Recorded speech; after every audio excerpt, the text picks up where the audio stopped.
베드로전서 2장 24절 말씀 우리 함께 읽겠습니다. 시작. 친히 나무에 달려 그 몸으로 우리 죄를 담당하셨으니 이는 우리로 죄에 대하여 죽고 의에 대하여 살게 하려 하심이라. 그가 채찍에 맞음으로 너희는 나음을 얻었나니. 아멘. 오늘 우리는 종교개혁 5대 강령 가운데에 오직 그리스도라는 제목으로 종교개혁자들이 주장하였던 그 정신이 어디에 있는가 하는 것들을 함께 살펴보도록 하겠습니다. 어떤 사람이 이런 말을 했다고 합니다. 세상에 진리가 있다면 진리는 없다라는 것 하나뿐이다. 세상에 절대적 가치란 없다. 사람은 사물이 자기에게 지니는 가치를 평가할 뿐이다. 오늘날 포스트 모더니즘 문화 속에 살고 있는 사람들은 대부분 이런 말에 공감을 표합니다. 사람들은 세상에 진리는 없으며 또한 절대적 가치도 없다라고 이야기하는 것이죠. 왜냐하면 진리나 가치는 누군가에 의해 정해지는 것이 아니라 개인의 주관적인 지식과 경험, 생각과 느낌에 의하여 정해지는 것이라고 많은 사람들이 생각하기 때문입니다. 따라서 오늘날 사람들은 진리를 말하거나 절대적 가치를 운운하는 사람들을 별로 좋아하지 않습니다. 그런 사람들을 구시대적이고 미개한 사람들이다라고 조롱하는 것이죠. 이렇듯 사람들은 누군가로부터 종속되거나 구속받는 것을 무척이나 싫어합니다. 그래서 자신을 구속하려는 그런 모든 권위적인 것들을 거부하는 것이죠. 혼자만의 세상을 만들어서 그곳에서 스스로 왕이 되어 그 속에서 육체적이고 감각적인 만족만을 취하며 살아가려고 한다는 것입니다. 여러분은 그렇지 않다, 저는 그렇지 않습니다 라고 생각하실지 모르겠지만 우리 안에도 이러한 모습들이 참 많이 있다는 것이죠. 가장 쉬운 예가 무엇일까요? 부부싸움입니다. 서로 사랑해서 부부가 되었는데 사는 내내 싸움이 끊이질 않는 거예요. 부부싸움을 왜 하게 됩니까? 여러 가지 이유들이 있겠지만 결과적으로 보게 된다면 내 말이 맞다. 이것 때문에 싸우게 됩니다. 이거에 반대하시는 분 계십니까? 없을 줄 압니다. 내 말이 맞지 않냐? 이것 때문에 싸워요. 그러니 결국 부부싸움은 주도권을 쟁취하려는 주도권 싸움이라고 할 수 있는 것입니다. 싸움이 대부분 그렇겠지만 부부싸움은 특히나 누군가 한 사람이 져주지 않으면 끝이 나지 않아요. 왜요? 부부의 관계는 하루 이틀 보고 말 그런 관계가 아니니까. 오늘 보고 말 사람이라면 그냥 한번 져주고 말지. 그러고 넘어가면 되는데 평생 봐야 하잖아요. 살면서 계속 얼굴을 마주 보며 살아야 하니까 내가 지금 이거 져줬다가는 주도권을 뺏겼다가는 앞으로 큰일 나겠는데 어떤 그런 절박함이 우리 안에 있다라는 것입니다. 그래서 부부싸움은 누가 먼저 자기 주장을 포기하는 순간에 그 싸움이 끝이 나게 되는 것이죠. 여러분은 안 그러시겠지만 저는 지금도 종종 부부싸움을 합니다. 별말 아닌 말로 괜히 발끈해요. 그러면 어때요? 제 마음속에서 비틀어진 것들이 막 올라옵니다. 그러면서 제 마음을 다스리지 못하고 막 꼬장을 부리죠. 화를 냅니다.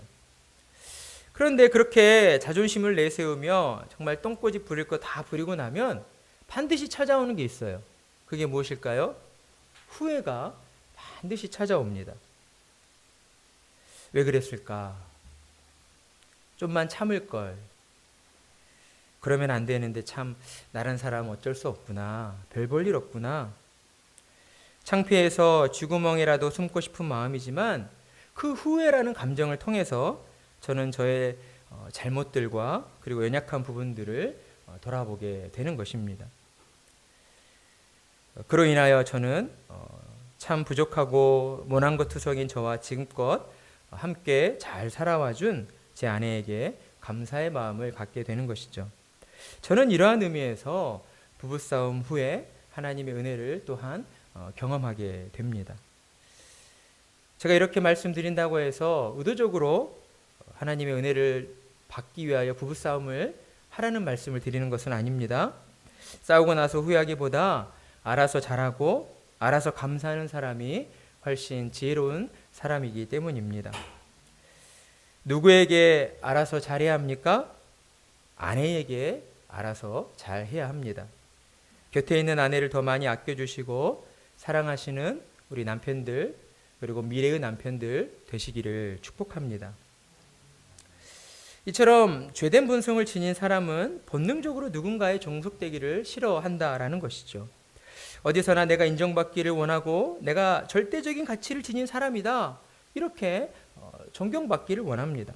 이것이 오늘날 포스트 모더니즘 문화 속에 살아가고 있는 그런 사람들의 분위기라는 것이죠.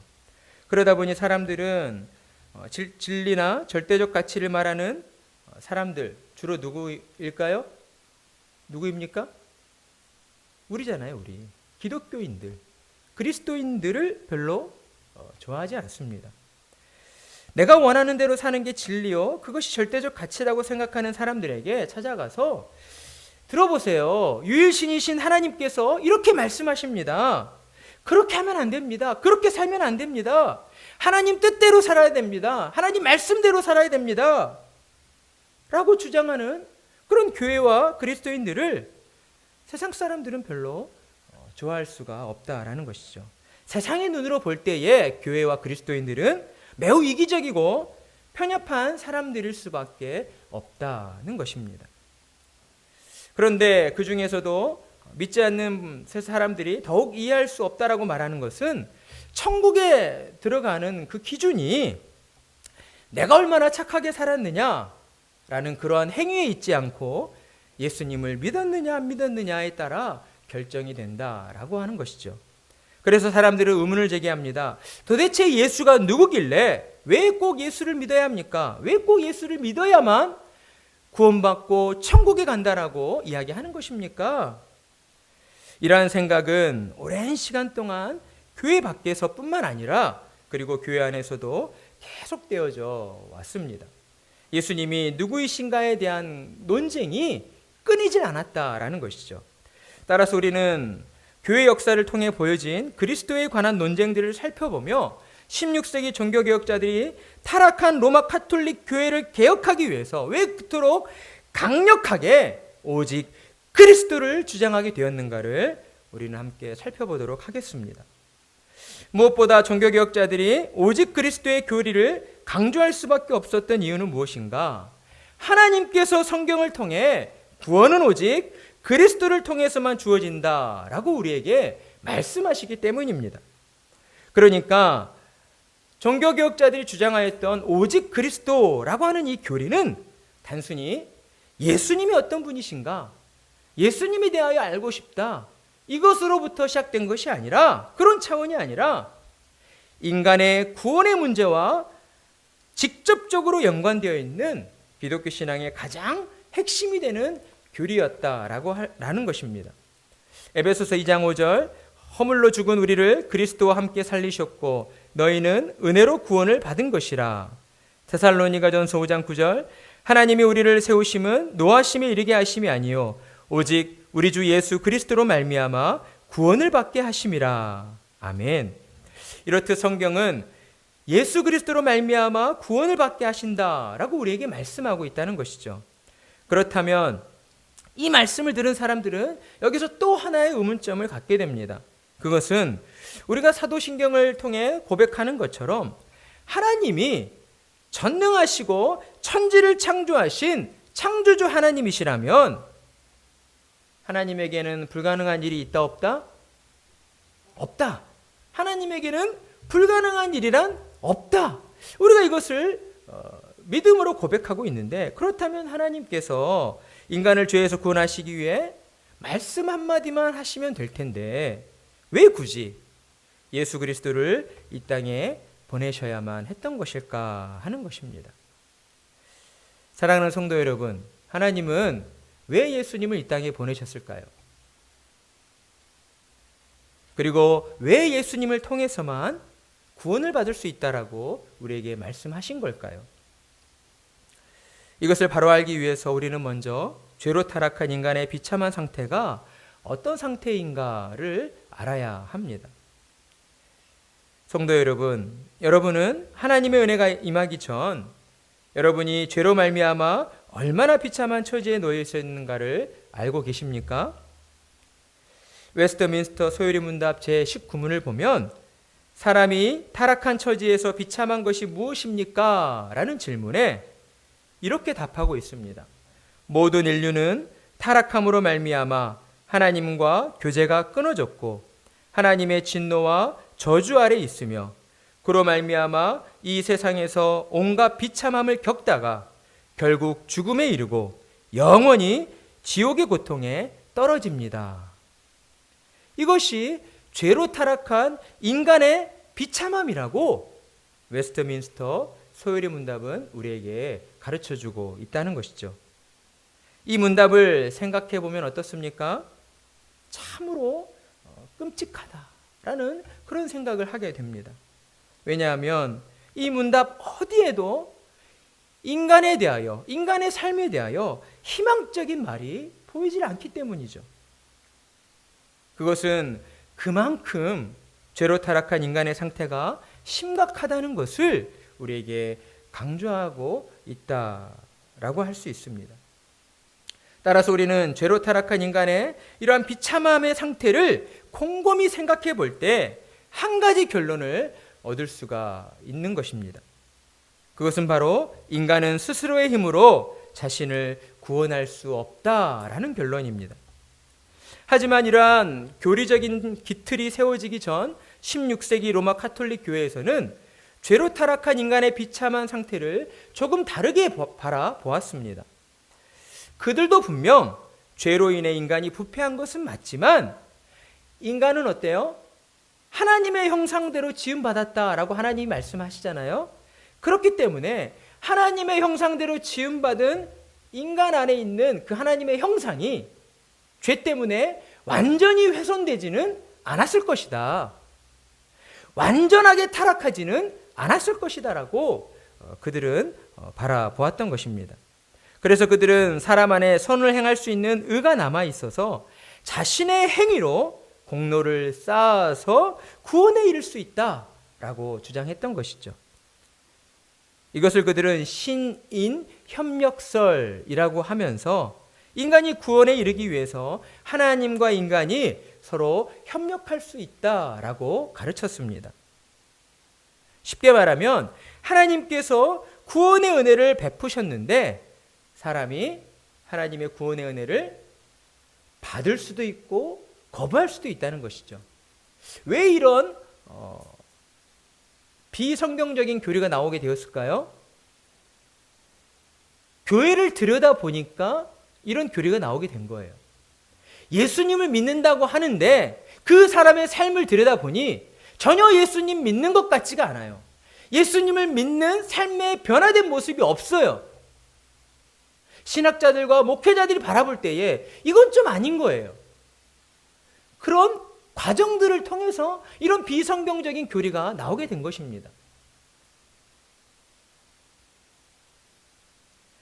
하나님께서 죄악의 늪에 빠져 있는 우리를 살리시기 위해 구원의 손길을 내밀어 주셨는데 인간이 저는 싫습니다. 이렇게 거부할 수도 있다는 거죠. 그리고 반대로 하나님이 내미신 구원의 손길을 붙잡을 수도 있다라는 것을 주장했습니다.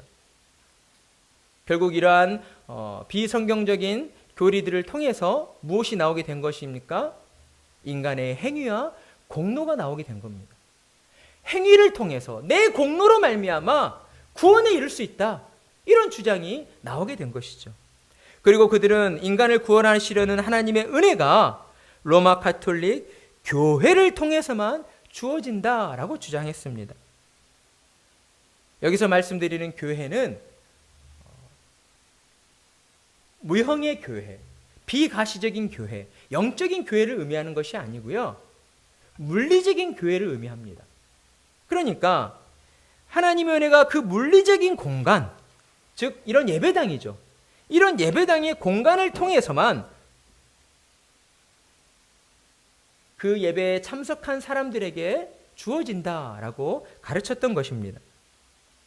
로마 가톨릭 교회에서는 세 가지 성례인 세례와 성찬과 고해를 통해서 하나님의 은혜가 주어진다라고 주장했습니다. 그들에게 있어서 구원 얻기 위한 믿음은 중요한 것이 아니었습니다. 성례에 참여하느냐 참여하지 않느냐가 가장 중요했던 것이죠.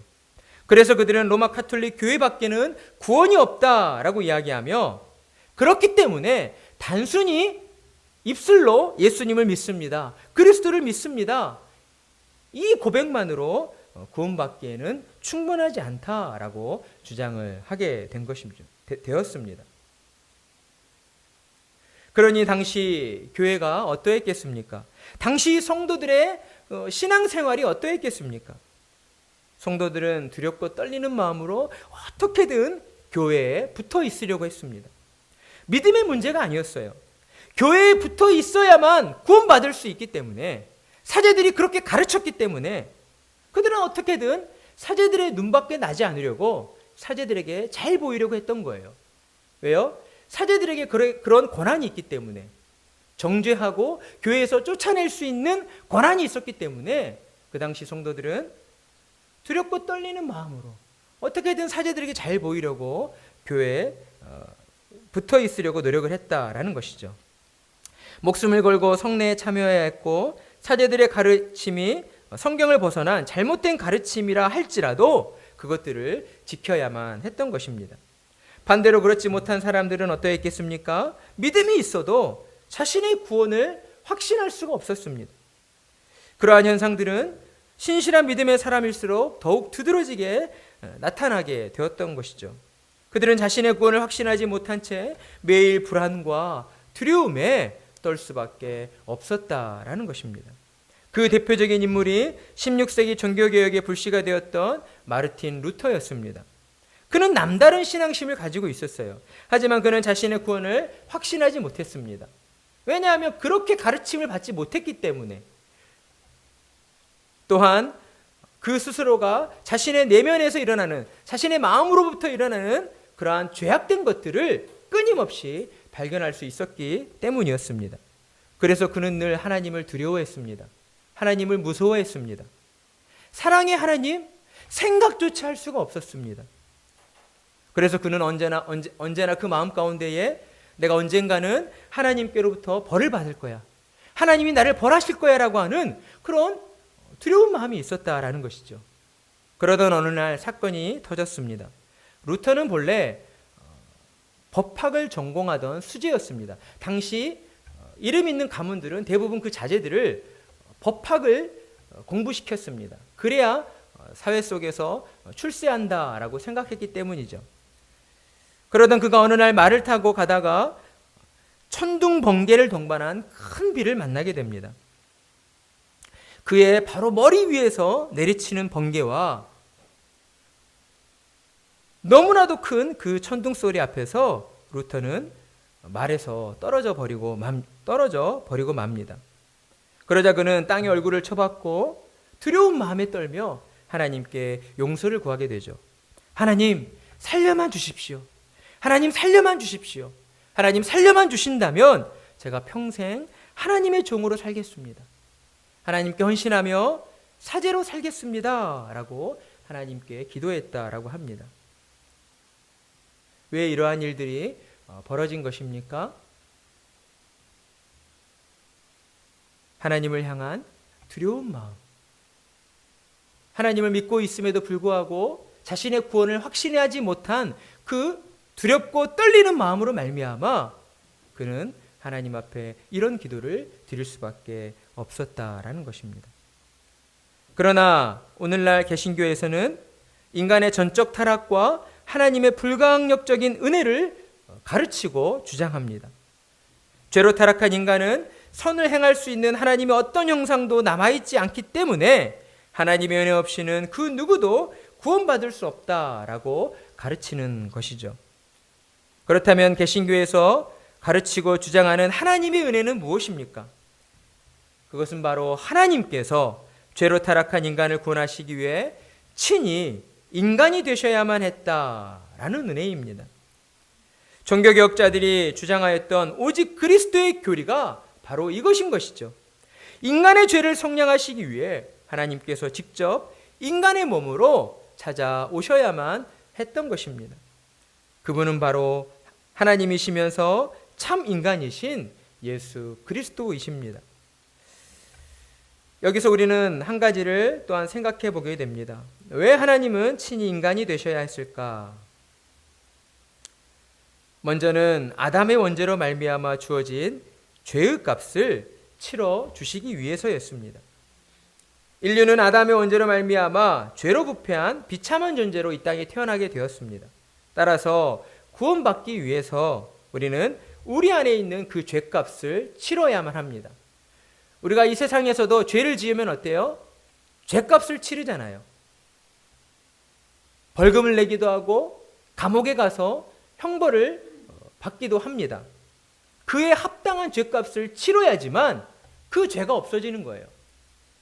하나님 앞에서도 당연한 것이죠.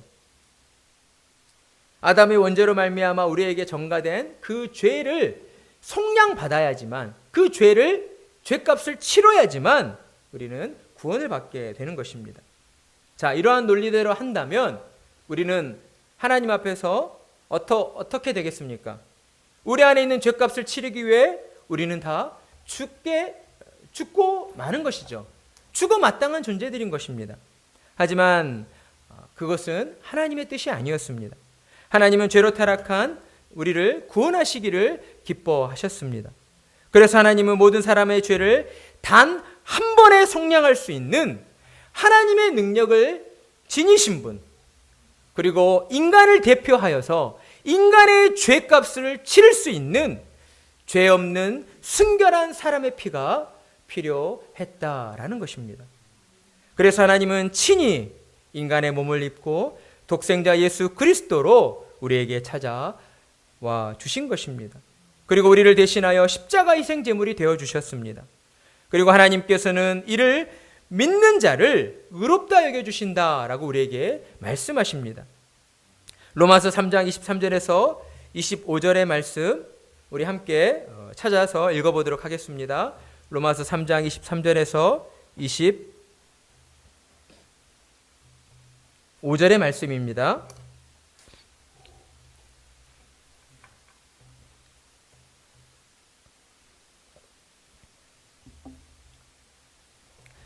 우리 함께 읽겠습니다. 시작. 모든 사람이 죄를 범하였음에 하나님의 영광에 이르지 못하더니 그리스도 예수 안에 있는 속량으로 말미암아 하나님의 은혜로 값없이 의롭다 하심을 얻은 자 되었느니라. 이 예수를 하나님이 그의 피로써 믿음으로 말미암는 화목제물로 세우셨으니 이는 하나님께서 길이 참으시는 중에 전에 지은 죄를 간과하심으로 자기의 의로우심을 나타내려 하심이니. 아멘. 그렇습니다. 우리의 죄를 속량하시기 위해 십자가에서 흘리신 예수님의 보혈은 이 세상 모든 사람, 아담의 원죄로부터 물려받은 그 죄값과 그리고 이 세상 모든 사람이 이 땅을 살면서 평생 짓게 되는 그 모든 죄값을 치르고도 남을 만큼의 값어치였다라는 것입니다. 예수님의 보혈의 공로는 인간의 죄와 비교할 수조차 없는 거룩하고 크고도 놀라운 것이었다라는 것이죠. 그러니 그리스도의 십자가 보혈로 말미암아 이제 더 이상 피 흘림의 속죄제를 드릴 필요가 없게 된 것입니다. 믿음으로 하나님 앞에 나아가 우리 발에 묻어있는 때를 씻어내달라고 하나님께 회개하기만 하면 된다라는 것이죠. 그런데 로마 가톨릭 교회에서는 성경의 가르침과는 반대로 계속해서 그리스도의 십자가의 보혈이 필요하다라고 주장했습니다. 그래서 그들은 미사와 고해 성사라고 하는 성례를 통해서 계속해서 우리가 구원을 받으려면, 구원의 확신을 가지려면 계속해서 우리의 죄를 고백해야 하고 하나님께 용서를 구해야 하고, 그래야만, 죄가 없는 상태로 죽어야만 구원받을 수 있다라고 가르쳤다라는 것이죠. 그러니 로마 가톨릭 교회 안에 있던 성도는 어떻게 자신의 구원을 확신할 수가 있었겠습니까? 그들 모두는 루터처럼 매일 불안에 떨며 하나님의 심판을 두려워했을 것입니다. 하나님이 성경을 통해 우리를 죄에서 건지시기 위하여 어떤 일을 행하셨는가를 다 말씀해 주셨는데도 불구하고 그것을 믿지 못하여서 성경을 왜곡하고 잘못 가르침으로 인해 벌어진 참으로 안타까운 일이다라는 것이죠. 사랑하는 성도 여러분, 하나님은 우리에게 말씀하여 주십니다. 그리스도의 희생으로 충분하다라고 말입니다. 그러니 이제 더 이상 구약시대의 희생제사와 같은 그 어떠한 제사를 찾는 여러분이 되어서는 안 될 것입니다. 오직 그리스도인 예수님의 이름만을 믿고 의지함으로 하나님의 은혜의 보좌 앞으로 담대히 나아가 하나님께 은혜를 구하는 성도님들이 되어야 할 것입니다. 히브리서 4장 16절, 그러므로 우리는 긍휼하심을 받고 때를 따라 돕는 은혜를 얻기 위하여 은혜의 보좌 앞에 담대히 나아갈 것이니라. 아멘. 여러분, 이 말씀을 믿으십니까? 여러분, 이 사실을 믿으십니까? 그렇다면 그렇습니다. 하나님께서는 저와 여러분을 살리시기 위하여 우리에게 모든 것을 주셨습니다. 우리를 죄에서 건져주셨을 뿐만 아니라 예수님의 십자가 희생으로 얻어진 그 공로를 우리에게 선물로 주셔서 마이너스 인생에서 보너스 인생을 살게 해주셨다라는 것이죠. 죄인 되었던 우리에게 그리스도의 의로 옷 입혀주시고 그리스도의 의로 말미암아 하나님 앞에서 의롭다 여김을 받고 하나님의 자녀가 되는 권세를 누리도록 살게 해 주신 것입니다. 그래서 저주받은 이 땅을 사는 동안에도 우리는 하나님의 자녀로서 하나님의 영광을 위하여 살 수가 있는 것입니다. 그리고 죽어서도 천국에서 영원토록 하나님을 찬양하며 하나님과 함께 기쁨을 누리며 살게 되는 것입니다. 이 모든 것이 오직 그리스도의 십자가의 공로를 통해서 우리에게 주어졌습니다. 그러니 기독교 신앙을 이야기할 때 우리는 오직 그리스도를 말할 수밖에 없는 것이죠. 우리가 살아도 주를 위하여 살고 죽어도 주를 위하여 죽나니 그러므로 사나 죽으나 우리가 주의 것이로다. 저와 여러분은 하나님의 은혜로 예수님의 소유된 자들이 되었습니다. 그러니 저와 여러분은 사나 죽으나 오직 그리스도의 영광만을 위하여 살아야 하는 것입니다. 신자에게 있어서 이 땅을 살아가는 그 어떤 다른 이유와 목적이 있을 수 없습니다. 그런데 간혹 신자들 가운데에도 이를 온전히 깨닫지 못한 채 예수님을 믿는다 하면서도 여전히 자기 영혼의 구원의 문제와 그리고 세상의 걱정과 염려에 사로잡혀서 하나님께서 베풀어 주신 이 놀라운 은혜를 누리지 못하는 사람들이 참으로 많이 있다라는 것이죠. 물론 우리는 죄로 부패한 이 세상에서 때로 우리 마음의 걱정과 근심으로 힘들어할 때가 있습니다. 하지만 하나님의 은혜를 경험하신 자는 그러한 세상적인 걱정과 근심에 사로잡혀 있어서는 안 된다라는 것이죠. 비록 삶의 무게와 고단함이 우리를 힘겹게 할지라도 우리는 그 고단함 속에서 그 어려움 속에서 하나님의 은혜를 발견해야 하는 것입니다. 이렇게 힘들고 어려운 삶이지만 이 가운데에서도 하나님께서 내게 은혜를 베풀어 주심으로 나를 살게 하시구나. 나를 이끌어 주시는구나. 오늘도 하나님의 영광을 위하여 한 걸음을 내딛게 해 주시는구나. 이 얼마나 놀라운 은혜인가. 이 얼마나 감사한 일인가. 하나님의 은혜를 발견하며 우리의 믿음의 눈을 들어 예수 그리스도를 바라볼 때에 하나님은 우리 마음 가운데 주님의 약속의 말씀을 떠올리게 해 주십니다. 그리고 그 말씀을 통하여서 우리 마음을 짓누르는 모든 걱정과 염려들을 주님 앞에 내려놓게 해 주시는 것이죠. 마태복음 11장 28절 말씀, 수고하고 무거운 짐진 자들아 다 내게로 오라. 내가 너희를 쉬게 하리라. 아멘. 그러니 진리는 무엇입니까? 절대적 가치가 어디에 있습니까? 오직 성경만이 진리이고 오직 성경 안에 절대적 가치가 있다라는 것입니다. 그러니 신자로 부름받은 우리는 오직 성경의 가르침에 따라 예수님을 쫓아 진리의 길로 나아가야 합니다. 죄악된 세상과 타협하지 않고 오직 성경의 가르침에 따라서 죄로 타락한 인간의 비참함이 오직 그리스도로 말미암아 완전히 해결되어졌음을 믿고 그 믿음을 가지고 하나님의 영광을 위하여 살아가야 한다라는 것입니다. 예수님을 믿는 것은 단순히 우리의 영혼의 문제만을 해결하는 것이 아닙니다. 우리의 육신의 문제 또한, 이 땅에서의 모든 삶의 문제 또한 해결해 주시는 은혜입니다. 그러면 우리는 이 믿음을 가지고 날마다 예수님으로 충분합니다. 오직 그리스도 한 분으로 충분합니다라고 고백드려야 하는 것입니다. 그러한 믿음을 가지고 나아갈 때에 하나님께서는 우리의 삶을 이끌어 주시고 우리에게 은혜를 베풀어 주시며 우리의 안고 서는 모든 자리자리가 하나님의 영광을 드러내는 복된 자리가 되게 해 주실 것입니다. 오직 그리스도만을 외치며 하나님의 은혜 가운데에 하나님이 주시는 참 기쁨과 평강의 복을 받아 누리시는 복된 성도님들 되시기를 간절한 마음으로 축복합니다.